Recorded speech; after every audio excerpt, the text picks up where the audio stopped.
जय श्री कृष्ण। ईश्वर से प्रार्थना करते हैं आप सभी स्वस्थ रहे, व्यस्त रहे और मस्त रहे।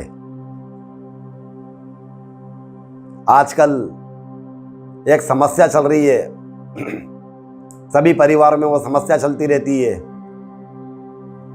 सभी पुरुष, सभी महिलाएं बहुत रुपया पैसा कमाना शुरू कर रहे हैं, कमा भी रहे हैं। कलयुग में सभी मनुष्य पैसे के पीछे भाग रहे हैं, विलासिता की वस्तुओं का संग्रह कर रहे हैं, विलासिता की वस्तुओं का उपभोग कर रहे हैं। सब कुछ हो रहा है। पहले बड़ा परिवार, तब छोटे छोटे परिवार हो गए, फिर भी उनको आत्मिक शांति नहीं है। उनके घर में कलह, अशांति, बीमारी, छोटी मोटी कुछ बातचीत के द्वारा ही बड़ा रूप ले लेना, यह कारण चलता रहता है। सभी अपने अपने हिसाब से कमाई में लगे हैं, फिर भी उन्हें आत्मिक शांति नहीं है। आत्मिक शांति के लिए चिड़चिड़ करते हैं, नींद पूरी ले रहे हैं। कोई कहता है नींद पूरी ले रहा हूँ फिर भी अशांति है। कारण उसका घर में अशांति क्यों रहेगी? उसका सीधा सीधा सा कारण है आपके पितरों का नाराज होना। अब आप लोग सभी ये कहते हैं, अधिकतर अगर कोई ब्राह्मण देव या कोई गुरुदेव या कोई स्वामी जी बताते हैं, हम तो धूप देते हैं, ब्राह्मण को भोजन कराते हैं, फिर भी हमारे पितरजी प्रसन्न नहीं, ऐसा क्या है? प्रश्न ऐसा पूछ लेते हैं। उसका कारण है आजकल क्या है कि सब धूप ध्यान करते हैं, अनमने ढंग से कर देते हैं। समय का अभाव है, पैसा बहुत है, बहुत पैसा है, पैसे की कोई कमी नहीं है।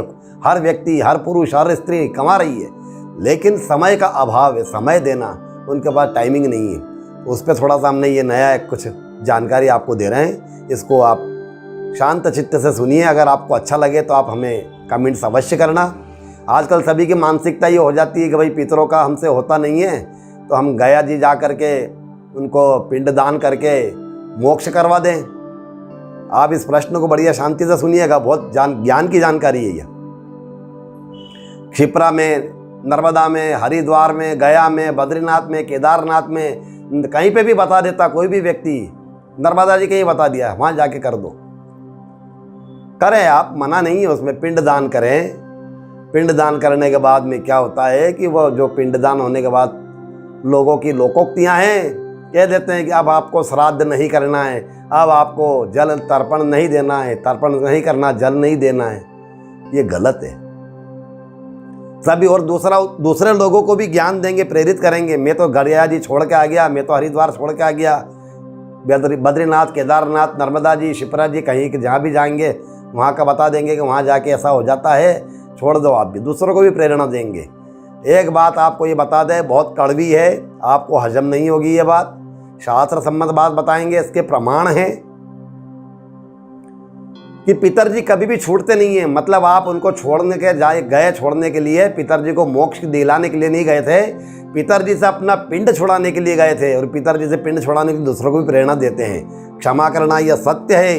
अतः अपने पितरजी के निमित्त आप जल का तर्पण करें। भले ही आप छोड़ के आ गए, लेकिन पितरजी कभी छूटते नहीं है। इसका मैं आखिरी के में या बीच में भी थोड़ा सा करूँगा संवाद, बीच में आपको बताता हूँ कि इसको पितरजी कभी छूटते नहीं है। उनके निमित्त भागवत करवाना चाहिए। भागवत का मूल पाठ होता है, भागवत का मूल पाठ अवश्य करें, या अगर नहीं कर सकते तो करवावे। भागवत का मूल पाठ संस्कृत में ब्राह्मण देवता से करवावे।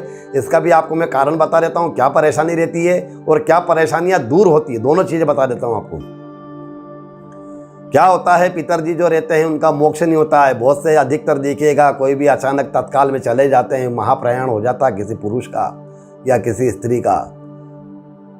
बुलवाते हैं ब्राह्मण देवता को बुलवा करके अपना कर्म करवाते हैं। कर्म पूर्ण होता नहीं है। क्यों नहीं होता है? उसमें ब्राह्मण तो विद्वान आता है, बहुत से विद्वान भी आते हैं, ऐसा नहीं कि नहीं आते, विद्वान ब्राह्मण भी आते हैं, पर लेकिन आपकी धनराशि का अभाव बता देते कि भैया हम इतना नहीं कर पाएंगे, हम ये नहीं कर पाएंगे। तो ब्राह्मण देव उसका सटीक मार्ग बताते, ऐसा नहीं, ऐसा कर लो, ये हो जाएगा काम। वो मना नहीं करेगा। क्यों? क्योंकि आपकी आर्थिक शक्ति मजबूत नहीं है, तो वो कार्य करवाता है। कभी कभी उस कार्य से पितरों का मोक्ष नहीं होता है, उसको संपूर्ण कार्य करेंगे तो ही मोक्ष होता है। तो मोक्ष के लिए क्या करते हैं? भागवत का पाठ करवाते हैं, पितरों का तर्पण करवाते हैं। आपके पितरजी भटकते रहते हैं, प्रेत योनि को प्राप्त करते हैं। नदी के किनारे, तालाब के किनारे, कहीं पे भी जल के स्थान पे रहेंगे। रहने के बाद भी वो पानी को ग्रहण नहीं कर सकते हैं, जल नहीं पी सकते हैं। क्यों नहीं? क्योंकि उनको आज्ञा नहीं है। उनको अनुमति नहीं है। सक्षम है, सब कुछ है, वो सब कर सकते हैं, लेकिन वो जल ग्रहण नहीं कर सकते हैं। जब भी तो हमारे पुराने बुजुर्ग कहते रहे उनका धूप दे, उनको जल दे, क्यों कहते थे? अगर इतने सक्षम होता तो आपकी गरज ही नहीं थी, आपकी ज़रूरत ही नहीं थी प्रभु।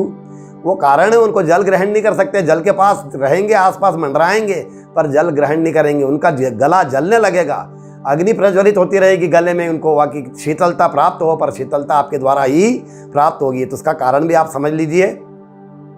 जल उनको कोई भी दे सकता है, ब्राह्मण भी दे सकता है, आप भी दे सकते हैं, अपने मित्र को दे सकते हैं, अपने गुरु को दे सकते हैं, अपने रिश्तेदार को दे सकते हैं, और अगर कोई आपका परिचित नहीं है तो अनजान व्यक्ति को भी दे सकते हैं। ये शास्त्र सम्मत बात है। कोई भी व्यक्ति उसका श्राद्ध कर सकता है, अनजान व्यक्ति का भी, परिचित का भी, और कोई भी व्यक्ति उनका तर्पण अवश्य कर सकता है। तो उनके मोक्ष हेतु भागवत अवश्य कराना चाहिए, तर्पण अवश्य कराना चाहिए।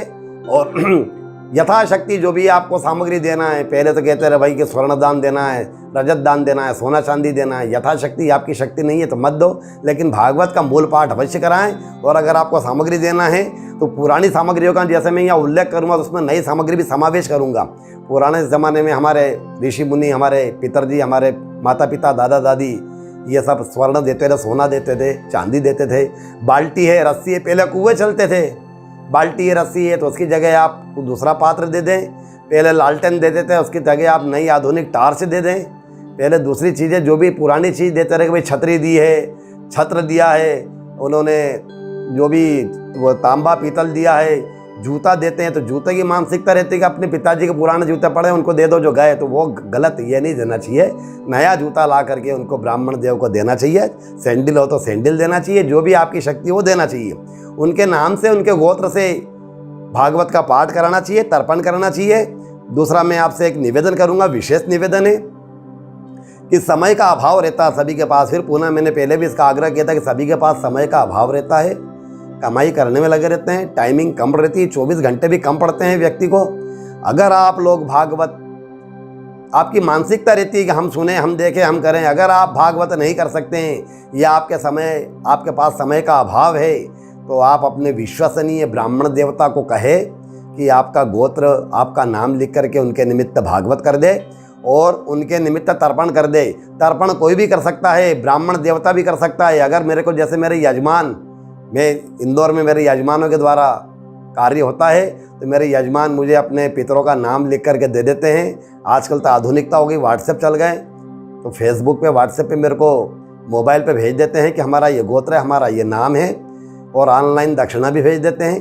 तो आप चाहें तो मैं आपके पितरों के निमित्त भागवत का पाठ कर सकता हूँ, आपको फीलिंग्स महसूस कराऊंगा, आपके पितरों का मोक्ष होगा, आपके पितरों के निमित्त जल का दान होगा, तर्पण होगा, और यथाशक्ति उनका जो भी हवन होगा वो हम स्वयं कर देते हैं। अगर आपके पास समय का अभाव है तो, अगर समय का अभाव नहीं है तो आप स्वयं अपने घर पे करवावें, घर पे नहीं करवाएं तो मंदिर पे करवावें। एक ये भी मानसिकता रहती है कि भागवत कहाँ करवाएं, भागवत तर्पण कहीं पे भी करवा सकते हैं। आपको सबसे पहले बता दूं, कोई भी पूजन पाठ हो, आपका घर हो, आपका ऑफिस हो, मंदिर हो, नदी का किनारा हो, धर्मशाला हो, कोई पेड़ वृक्ष के नीचे हो, कहीं पे भी, आप किसी भी जगह जहाँ आपकी इच्छा हो वहाँ भागवत होती है। ऐसा जरूरी नहीं कि यहीं होगा, जहाँ आप चाहे ईश्वर का नाम ले सकते हैं, जहाँ चाहे आप ईश्वर की भक्ति कर सकते हैं, तर्पण कर सकते हैं। नहीं तो मानसिकता रहती नहीं नहीं इस कमरे में करो, उस कमरे में करो, यहाँ करो, वहाँ करो, मंदिर में करो, घर पे करो, छत पे भी कर सकते हैं, जहाँ आप चाहे अपने मकान की छत पे तर्पण करें, खुले स्थान पे करें, कहीं पे भी आप तर्पण करें, जलदान अवश्य दें। अगर आपसे जलदान नहीं दिवाता है तो ब्राह्मण लोग रहते हैं, यह शास्त्र सम्मत बात है, आपको फीलिंग्स महसूस होगी। अगर आपको भागवत का मूल पाठ करवाना है, आपके पितरों के निमित्त तर्पण करवाना है, तो आपसे निवेदन करेंगे कि आप हमें कमेंट्स करें, लिखें और हमसे संपर्क करें। हमारे फ़ोन नंबर पर हमें बतावें, हम भागवत करेंगे, आपके पितरों के निमित्त तर्पण करेंगे। या आपका कोई परिचित ब्राह्मण हो तो आप उससे करवावे, जैसा आपको अच्छा लगे। अगर आपको ये जानकारी अच्छी लगी हो तो कृपया से खूब शेयर करें, कमेंट्स करें, लाइक करें और बेल आइकन का बटन दबा दें, सब्सक्राइब कर दिए। सभी स्वस्थ रहे, व्यस्त रहे, मस्त रहे। सभी को सादर जय श्री कृष्ण, जय श्री कृष्ण।